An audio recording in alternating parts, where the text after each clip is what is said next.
ជំរាបសួរបងប្អូនថ្ងៃនេះមកបង្ហាញបងប្អូនពីរបៀបធ្វើបបរគ្រឿងបងប្អូនជាដំបូងនេះបងប្អូនខ្ញុំមានកកន្លះកំប៉ុងជាមួយនឹងបកាក្រៀមមឹកក្រៀមឆេពើប្រៃជាមួយខ្ទឹមសចិញ្ច្រាំ1មើមធំហើយនឹងមាន់ស្ងោរហើយនឹងផ្សិតក្រៀមជាមួយនឹងគ្រឿងសមុទ្របងប្អូនគ្រប់មុខ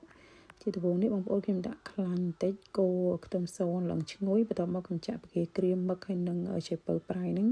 កូរឲ្យឡើងឈ្ងុយមែនទែនបងប្អូនខ្ញុំដាក់ផ្សិតក្រៀមនឹងចូលផ្សិតក្រៀមនេះខ្ញុំដាក់កូរទុនបន្លែជាមួយនឹងមឹកអីហ្នឹងចូលគ្នាឲ្យសព្វឡើងទុនដូចគ្នាបងខ្ញុំដាក់គ្រឿងអំបិលជាមួយនឹង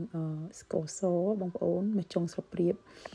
អំបិលហ្នឹងមួយចុងស្លាបព្រាបាយហើយស្ករមួយស្លាបព្រាបាយកូរឡើងចូលគ្រឿងគ្នាហ្នឹងឲ្យឡើងសព្វជាមួយនឹងឲ្យខ្ញុំដាក់ទឹកស្អ៊ីវបន្តិចដើម្បីឲ្យឈ្ងុយបងប្អូនពេលយើងកូរអញ្ចឹងយើងដាក់មួយគ្រឿងទាំងអស់ហ្នឹងវាឈ្ងុយបន្ទាប់មកហើយបងប្អូនខ្ញុំដាក់ម្សៅស៊ុបថែមមួយស្លាបព្រាបាយទៀតបងប្អូនហើយបន្ទាប់មកទៀតខ្ញុំដាក់ទឹកក្តៅបន្តិចដើម្បីកុំឲ្យវាខ្លោចបាតបងប្អូនខ្ញុំដាក់វាកូរឡើងទន់បន្លែអញ្ចឹងហើយបងខ្ញុំដាក់អង្ករហើយអង្ករនេះបងប្អូនតាមធម្មតានេះគេផ្សេងអ្នកខ្លះគេធ្វើបែបគេផ្សេងគេដាក់អង្ករផ្សេងឬក៏គេឆាអង្ករផ្សេងជាមួយនឹងម្ហូបផ្សេងគេដាក់ដាំទឹកចាក់ណាបងប្អូនហ្នឹងហើយប៉ុន្តែនេះរបៀបរបស់ខ្ញុំធ្វើនេះគឺខ្ញុំឆាអង្ករអញ្ចេះគឺខ្ញុំដាំទឹកដើម្បីឲ្យអង្ករនឹងរីកល្មមអត់ឲ្យរីកខ្លាំងទេបងប្អូនលក្ខណៈដូចថារីកមកល្មមរីកអត់រីកផុយលួយហ្មងណាហ្នឹងហើយខ្ញុំដាក់ទឹកមកល្មមអង្ករកន្លះកំប៉ុងហ្នឹងខ្ញុំដាក់ប្រហែលទឹកហ្នឹងយើងដាក់ទៅស្មើមកល្មមតាមបងប្អូនដាក់អង្ករតិចឬអង្ករច្រើនអញ្ចឹងណាបងប្អូនហ្នឹងហើយខ្ញុំងាស់វាឡើងផ្សិតនឹងរីកជាមួយនឹងបកាក្រៀមហើយមឹកនឹងឲ្យរីកផុយស្មើគ្នាហើយបន្ទាប់មកខ្ញុំថែមទឹកត្រីបន្តិចដើម្បីឲ្យមានរសជាតិឆ្ងាញ់ហើយឈ្ងុយបងប្អូននេះមកពុះអង្ករហ្នឹងរៀង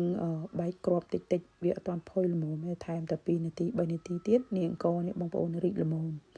ខ្ញុំដាក់ទឹកអត់ខាប់ពេកក៏អត់រាវពេកហើយពេលបងប្អូនបបរចិត្តឆ្អិនបងប្អូនកុំបើកភ្លើងរហូតដល់រីកមែនតើមកល្មមអង្កររីកមកល្មមបងប្អូនបិទភ្លើងហើយថែមគ្រឿងសមុទ្រនឹងចូលទៅប៉ុណ្ណឹងទៅបងប្អូនរួចរាល់ហើយហ្នឹងហើយអត់ខាប់ហើយក៏រាវពេកតែរសជាតិមកល្មមហ្នឹងហើយបន្ទាប់មកមាន់នេះបងប្អូនខ្ញុំយកវាស្ងោរហើយខ្ញុំបេះសាច់ដាក់ក្រៅចេះណាបងប្អូនហើយខ្ញុំយកទឹកមាន់ដាក់ស្ងោរធ្វើបបរតែប៉ុណ្្នឹងឯងបងប្អូនឃើញរួចរាល់ហើយតំណងហើយឆ្ងាញ់ណាកង្កអត់រីកខ្លាំងពេកឯងបងប្អូនដូចខ្ញុំថាអញ្ចឹងអង្ករល្មមមករីកយើងដាក់បិទភ្លើងហើយយើងដាក់វាដកភ្លើងនឹងចេញទៅប៉ុណ្្នឹងទៅបងប្អូនរួចរាល់